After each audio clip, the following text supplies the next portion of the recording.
हामी एनगेन प्रकारेण अब निर्वाचनको तयारीमा जुट्ने भएका छौँ। मिति तोकिन बाँकी छ, तर अनौपचारिक रूपमा मिति आइसकेको छ। यो बिचको अवस्था र यो निर्वाचनसम्म आइपुग्दाको अवस्था र नयाँ परिवेशमा हामीले स्थानीय निकाय सञ्चालन गर्दाखेरिको अलिकति अनुभव विश्लेषणसहित बताइदिनुहोस् न, कस्तो रह्यो? अब हाम्रो संविधानले पहिलो पटक स्थानीय सरकारलाई संवैधानिक सरकार बनाएको छ। योभन्दा अगाडिका बन्ने स्थानीय सरकारहरू स्थानीय सरकारको रूपमा थिएन, निकायको रूपमा थियो र त्यो कानुनद्वारा बन्थे। नेपालको संविधानले चाहिँ 3 तहको सरकार निर्माण गरेर जनताको घरदैलोको सरकारलाई संवैधानिक बनाउने र त्यो स्थानीय प्रजातन्त्रको अभ्यास गरेर जनताको सेवा र सुविधा र सुशासनलाई प्रबल बनाउने र दिगो विकासलाई प्राथमिकता राख्ने र स्थानीय तहको जनप्रतिनिधिले गर्ने प्रजातान्त्रिक अभ्यासले चाहिँ एउटा म्याच्योर पोलिटिसियनहरू, समाजका अगुवाहरू, सामाजिक अभियन्ताहरू जन्माउने काम गर्छ। त्यो लिडरसिप जन्माउने पनि प्रक्रियालाई केन्द्रीकृत गरेर स्थानीय सरकारको कामहरू अगाडि बढाउने सवालमा चाहिँ स्थानीय सरकारहरू चाहिँ साँच्चै नै भोलिको एउटा चाहिँ राम्रो राजनीतिक व्यवस्थालाई सबल बनाउने जनशक्ति र लिडरसिप जन्माएको संस्था पनि भएको छ हुनाले त्यसले देशको सामाजिक आर्थिक रूपान्तरणको पाटोमा समस्या परेका कुराहरूलाई पनि सहजीकरण गरेको छ। शासन व्यवस्थाले जनताको नजिक पुर्याएर जनताको सेवा र सुविधा र तिनीहरूलाई दिनुपर्ने सामाजिक न्यायका कुराहरूलाई पनि त्यसले व्यवस्थापन गरेको छ। ग्रामीण क्षेत्रको अर्थतन्त्रमा त्यहाँ देखा परेका उद्यमशीलताका कुरा, कृषिका कुराहरू, त्यहाँको चाहिँ व्यापार व्यवसाय प्रबन्धन गर्ने कुराहरू, त्यहाँ पूर्वाधारहरू, आधारभूत आवश्यकता परिपूर्ति गर्ने सवालमा पनि स्थानीय सरकारले सबलीकृत भूमिका निर्वाह गरेको छ। यो समग्रतामा के देखिन्छ भने स्थानीय सरकार केवल एउटा चाहिँ संविधानले चाहिँ स्थानीय जनताहरूलाई सबल बनाउनका लागि खोजेको एउटा चाहिँ आधार मात्र होइन, यसले चाहिँ रूपान्तरणकारी भूमिका खेल्न सक्ने एउटा चाहिँ परिस्थिति निर्माण गर्न सक्ने इकाइको रूपमा विकास भएको छ। अब यति धेरै सबल हुँदै पनि संविधानले भने जस्तो सबै काम गर्न सक्यो कि सकेन भन्दा त्यो सकेन। किनभने सङ्घ सरकारले पनि पूर्ण रूपमा स्थानीय सरकारले संविधानमा भित्र रहेको भए तापनि धेरै अधिकारहरू बाँझिएका छन्, ती कानुनहरू संशोधन भएको छैन। नयाँ संविधानले दिएको अधिकार क्षेत्रहरू छ, त्यो अधिकार क्षेत्रलाई चाहिँ व्यवस्थित गर्नुपर्ने कुरा छ, त्यो व्यवस्थित भएको छैन। र पुराना कतिपय विषयहरू छन् जुन पुराना संविधान र कानुनहरूले अधिकार प्रत्यार्जन गरेको, तर नयाँ कानुनहरू आइसकेपछि नयाँ संविधान आएर चाहिँ त्यसलाई कार्यान्वयन गर्नुपर्ने सवालमा चाहिँ कतिपय कानुनहरू अहिले पनि संसदमा बनेको छैन र यी विविध कुराहरूले गर्दाखेरि अझ स्फूर्ति रूपमा अगाडि बढ्न सक्ने कुरालाई अलिकति समस्या त ल्याएको छ। तर यद्यपि यो 4.5 वर्षको दौरानमा स्थानीय सरकारले प्राप्त गरेको अधिकारको हिसाबले कानुन निर्माण गर्ने कुरा, नीति निर्माण गर्ने कुरा, त्यसलाई व्यवस्थापन गर्ने कुरा, त्यसको संरचनागत परिस्थिति निर्माण गर्ने कुरा, उपलब्ध बजेटहरूको आधारमा चाहिँ खानेपानी, शिक्षा, स्वास्थ्य, कृषिमा चाहिँ स्थानीय जनताहरूले दिनुपर्ने सेवाका विषयमा, उसलाई चाहिने प्रशासनिक सर्भिसहरू चाहिँ डेलिभरी गर्ने विषयमा र जनताले परिचालन गर्ने विषयमा चाहिँ स्थानीय सरकार चाहिँ अत्यन्त सबल देखिएको छ। यो सबल पक्षलाई हामीले हाम्रो सामाजिक पुँजीको रूपमा, हाम्रो राजनीतिक पुँजीको रूपमा नेपाली समाजको आर्थिक सामाजिक रूपान्तरण र आधारभूत आवश्यकता परिपूर्ति गर्ने सवालमा यो स्थानीय तह र स्थानीय तहको जनप्रतिनिधि चाहिँ साँच्चै नै समाज रूपान्तरणकारी हो भन्ने कुरा त तथ्याङ्कले देखिराखेको छ। सङ्घ, प्रदेश, स्थानीय मध्ये कुन प्रभावकारी भयो भन्ने कुरा त पूर्वाधार विकासमा होस्, कानुन निर्माण गर्ने कुरामा होस्, सामाजिक सेवा र आर्थिक रूपान्तरण गर्ने क्षेत्रमा होस्, यी सबै कुरामा चाहिँ स्थानीय सरकार सबल रहेको देखिन्छ। यसमा अलिकति यसैलाई मैले थोरै अर्को पाटो हेर्न चाहेँ भनेको यो चाहिँ अन्तर्सम्बन्धका कुरालाई लिएर होला। सङ्घ सरकारमा हुने राजनैतिक घटनाक्रमले स्थानीय सरकारलाई पनि असर गरिरहेको छ, किनभने राजनैतिक रूपमा एउटै पाटोमा हुँदाखेरि असर गर्नु स्वाभाविक पनि हो।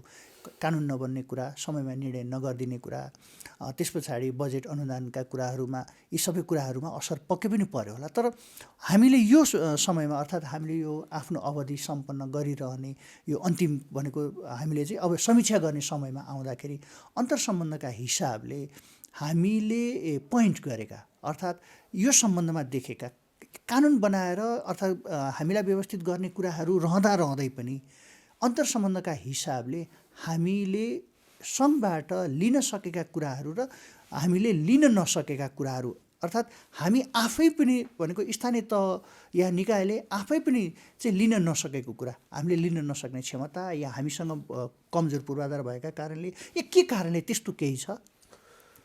अब यसमा चाहिँ हामीले दुईटा कुरालाई हेर्नुपर्छ। हामीले स्थानीय सरकार स्थापना भइसकेपछि स्थानीय सरकारले गर्ने कामहरूको एउटा चरित्र छ, अन्तर्राष्ट्रिय अभ्यासहरू अरू छ, हाम्रा विगतका अनुभवहरू आफ्नो ठाउँमा छ। तर हाम्रो संविधानले चाहिँ तीन तहको सरकार निर्माण गरेपछि यो तीन तहको अन्तर्सम्बन्धको विषयमा चाहिँ हाम्रो प्रिन्सिपल्ली नै हाम्रो संविधानले के एग्री गरेको छ भने यी तीनवटा सरकार को एक्जिस्टिङको, सहअस्तित्वको, हैन, साझेदारीको र सहकार्यको सिद्धान्तमा अगाडि बढ्छ भनेको छ। विश्वमा धेरै संघीयतामा गएका देशहरूमा तपाईको चाहिँ प्रतिस्पर्धात्मक अवस्था पनि छ, तर हाम्रो संविधानले चाहिँ त्यो प्रतिस्पर्धाले त्यहाँ स्थान दिएर तर के देखियो भने त्यहाँ कोएक्जिस्टिङ सहअस्तित्वको कुरा गर्यो। सङ्घ सरकार, प्रदेश सरकार र स्थानीय सरकार यो संविधानद्वारा नै निर्मित भएको सरकार भएको कारणले यी सरकार एकले अर्काले सम्मान गर्नुपर्छ, एकले अर्काको अस्तित्वलाई स्वीकार्नुपर्छ भन्यो। त्यो भयो कि भएन भन्ने विषयमा सङ्घ सरकार र प्रदेश सरकारले स्थानीय सरकारलाई सबल बनाउने सवालमा धेरै विषयहरूमा कानुनी कुरा, संविधानका कुरा, नीतिगत कुराहरूमा चाहिँ त्यो खेल खेलेको हामीले पाएनौँ।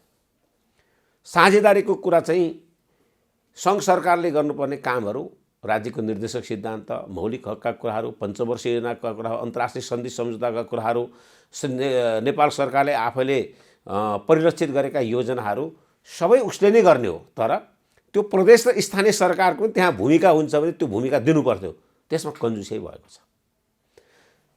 मौलिक हक, अन्तर्राष्ट्रिय सन्धि सम्झौताका कुराहरू केवल सङ्घ सरकारले मात्र गर्नुपर्छ भन्ने छैन, त्यो प्रदेश र स्थानीयका पनि दायित्वभित्र पर्छ। त्यो चाहिँ कोअर्डिनेसन र कोअपरेसन गर्ने कुरा चाहिँ भएन, किनभने त्यो संयन्त्रले चलेन। प्रधानमन्त्रीको अध्यक्षतामा एउटा समन्वय परिषद हुन्छ, त्यो समन्वय परिषदको बैठक बस्नुपर्छ, त्यो बैठक एउटा मात्र भयो, त्यो बैठकले चाहिँ तपाईँको कार्य सम्पादन गर्नुपर्ने जिम्मेवारी हुन्थ्यो, त्यो फङ्सनमा आएन। अब स्थानीय सरकार केही नगरपालिका र केही गाउँपालिकाहरू पुराना थिए, तर धेरैजसो राज्य संरचना पुनर्संरचना भएपछि नयाँ बन्यो। त्यसको कर्मचारी संरचनामा जति आवश्यक छ त्यस्तो खालको दरबन्दी सृजना र कर्मचारी सरकारले दिन सकेन। आर्थिक निक्षेपनको सवालमा प्राकृतिक स्रोत वित्त आयोगले सिफारिस गरेको आधारमा, त्यहाँ भएको मापदण्डको आधारमा स्थानीय सरकारले बजेट विनियोजित गर्ने कुरा पनि सरकार चुक्यो। अब जब आर्थिक रूपमा चुक्छ, कानुनी रूपमा चुक्छ र राज्य सञ्चालन गर्नका लागि चाहिने संयन्त्र र कर्मचारी प्रशासनको व्यवस्थापन गर्नेमा चुक्छ भने स्थानीय सरकारले पक्कै पनि गाह्रो भयो। त्यसले तपाईँले भन्नुभएको अन्तर्सम्बन्ध चाहिँ हुँदै भएन त्यो पनि म भन्दिनँ, तर धेरै राम्रो भयो भन्दा त्यो राम्रो हुन सकेन। त्यसैले हाम्रो हार्मोनी, तीनटा सरकारको बिचको हार्मोनी चाहिँ सङ्घीय सरकारले क्रिएट गर्न सकेन। प्रदेश सरकारले गर्छ कि भन्ने लागेको थियो, प्रदेश सरकार पनि आफै अल्मलियो र त्यसले पनि गर्न सकेको छैन। अब स्थानीय सरकार चाहिँ पहिलोपल्ट निर्वाचित भएर उसले जुन कामहरू अगाडि बढायो कम्पेरिटिभली तीनटा सरकारभन्दा अब्बलै छ। खर्च गर्ने सवालमा, बजेट निर्माण गर्ने सवालमा, योजना तर्जुमा गर्ने सवालमा, योजना कार्यान्वयन गर्ने सवालमा, जनसहभागिताको सवालमा, तल्लो तहको जनताहरूको आधारभूत विकासका लक्ष्यहरूमा चाहिँ कार्य सम्पादन गर्ने कुरामा चाहिँ त्यो सबल रह्यो। तर अझ पुँजी बढेको भए, कानुनी व्यवधानहरू अन्त गरिदिएको भए, उसलाई स्फूर्ति रूपमा चल्नको लागि चाहिँ सङ्घीय सरकारले नीतिगत रूपमा चाहिँ कोअपरेसन र कोअर्डिनेसन गर्ने कुरामा गरेको भए अझ सबल हुन्छ भन्ने मलाई लाग्छ। त्यो कुरामा तपाईँले भन्नुभएको अन्तर्सम्बन्धहरू कमजोर धेरै नै भएको पनि होइन, तर जति मात्रामा हुनुपर्छ त्यति भएको छ। त्यसले अहिले अन्तर्सम्बन्ध विकास गर्नुपर्छ।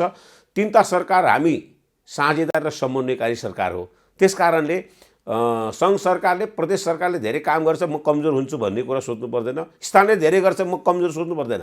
किनभने सिंहदरबारले मात्र सबै नेपालीले सुख सुविधा र सेवा पुर्याउन नसकेको कारणले जनता सरकारमा होइन सरकार जनतामा पुग्ने प्रणालीबाट चाहिँ यो अगाडि बढेको नि। संहिता त सेयर रुल र तपाईँको चाहिँ सेल्फ रुलबाट चल्छ।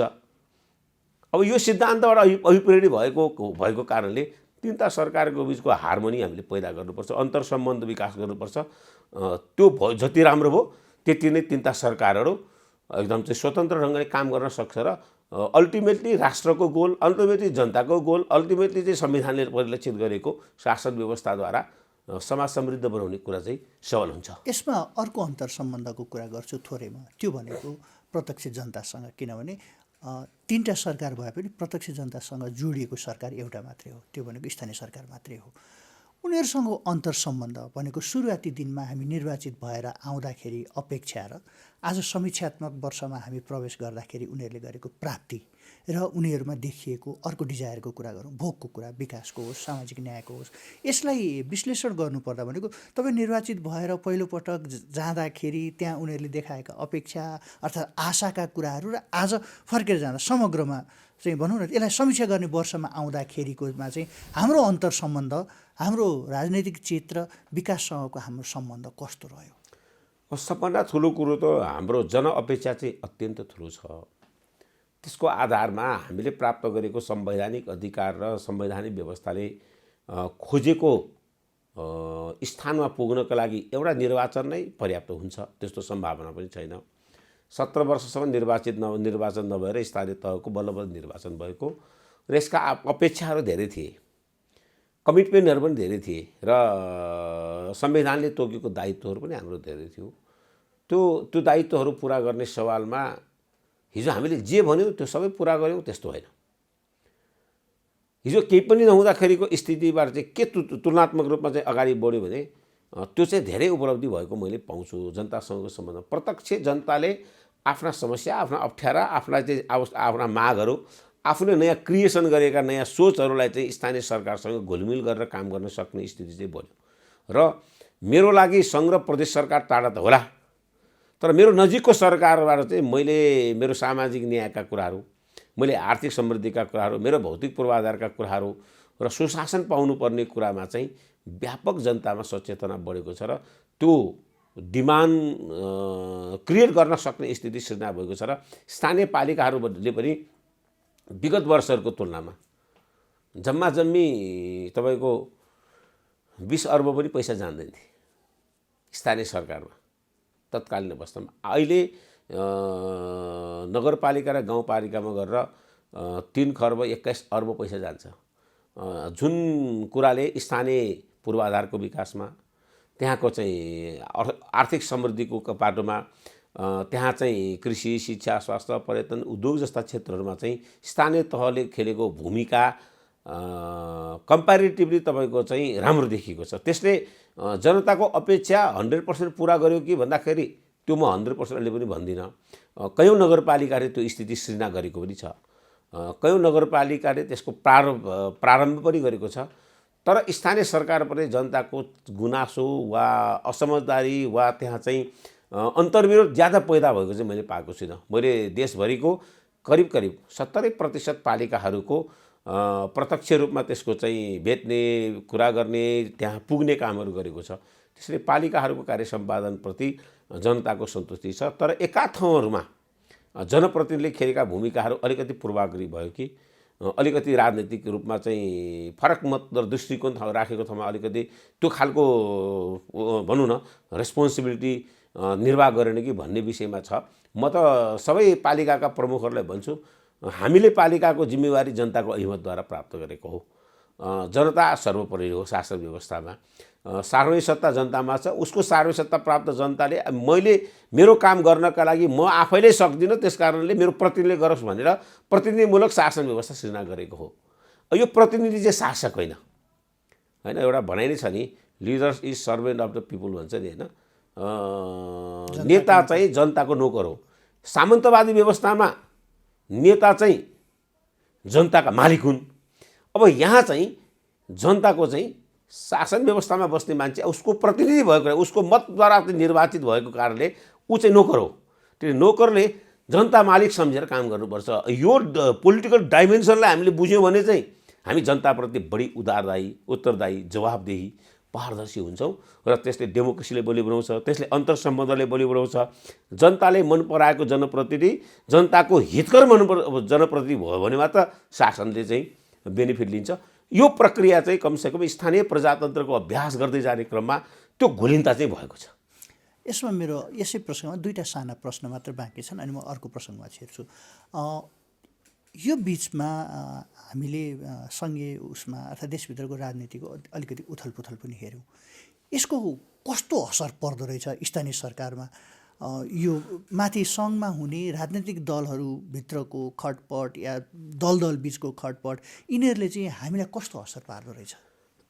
अब हाम्रो शासन व्यवस्था चाहिँ दलीय राजनीतिसँग सम्बन्धित छ।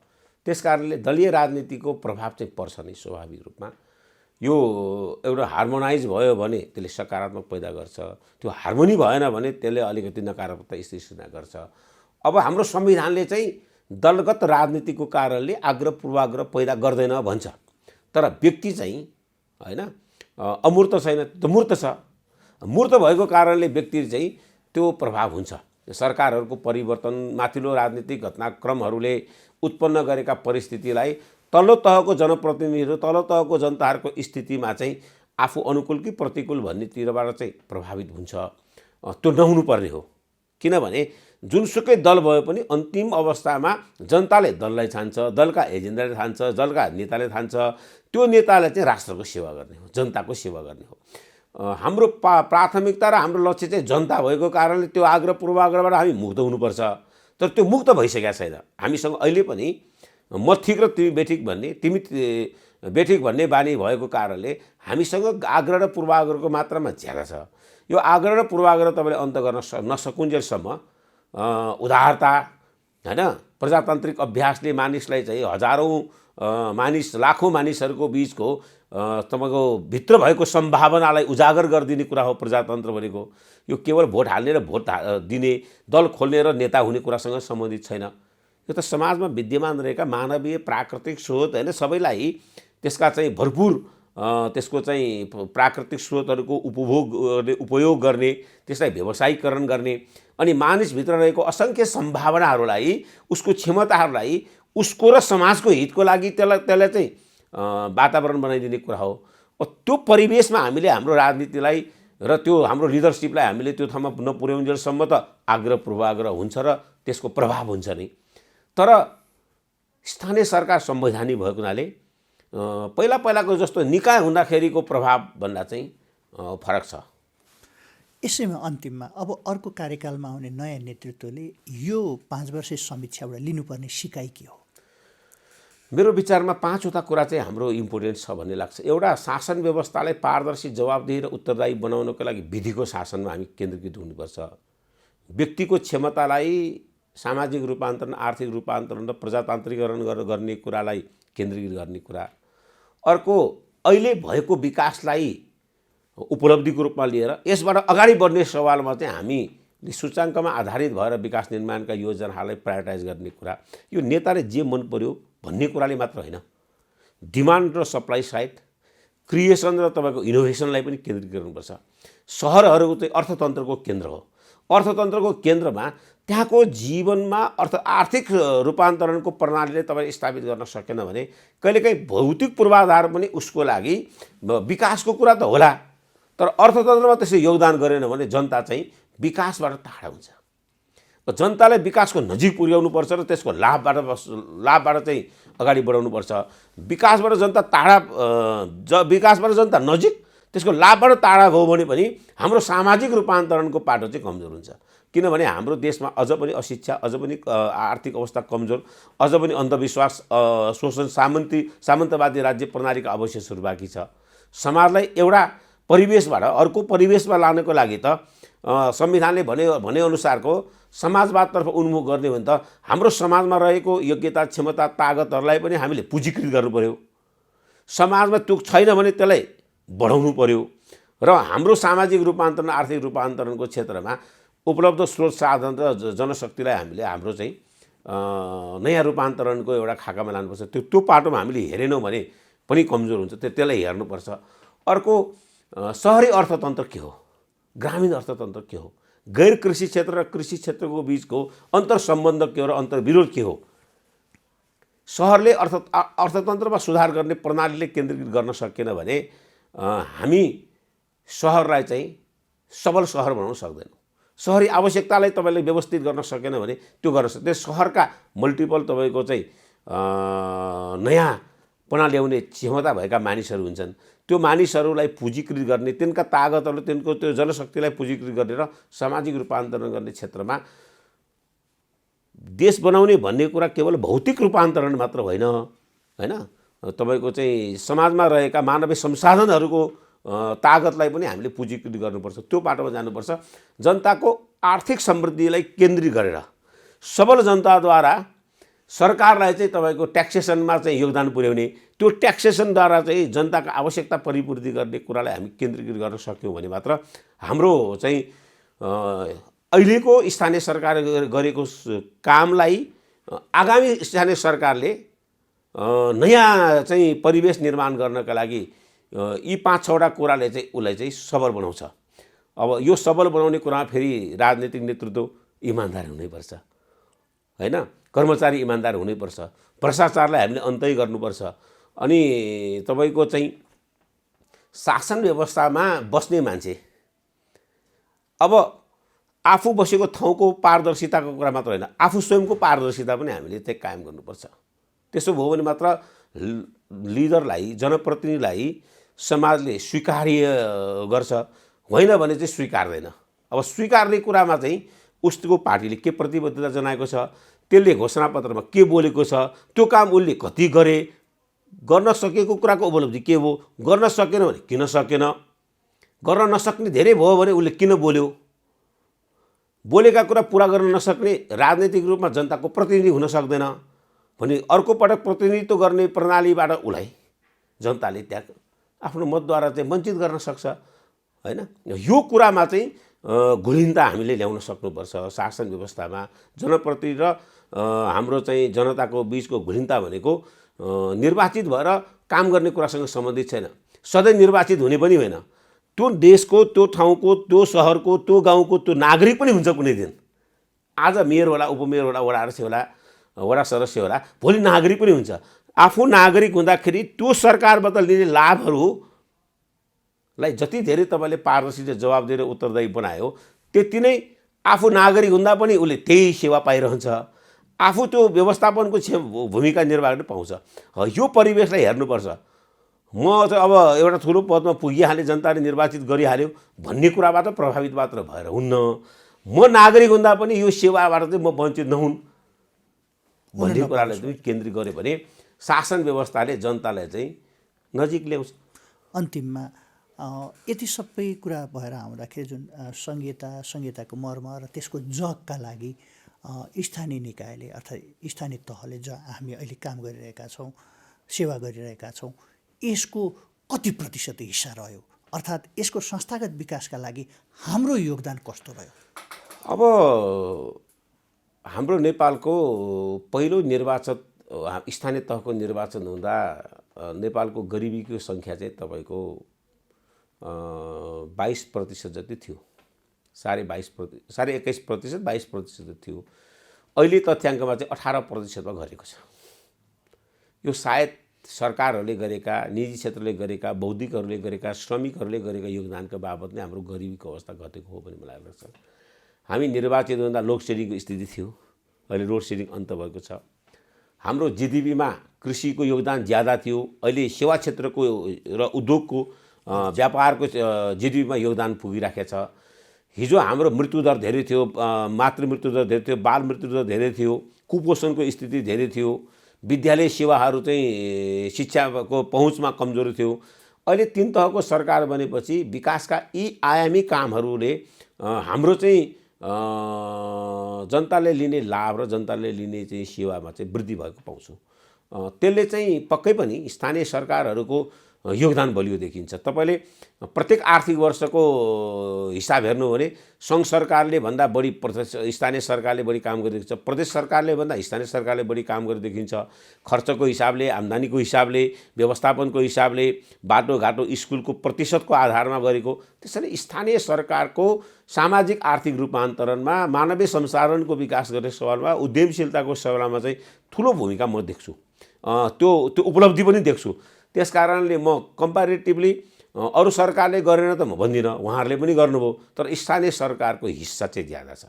चाहे त्यो स्थानीय सुशासनको कुरामा होस्, कोभिड जस्तो विषयमा पनि म भन्छु।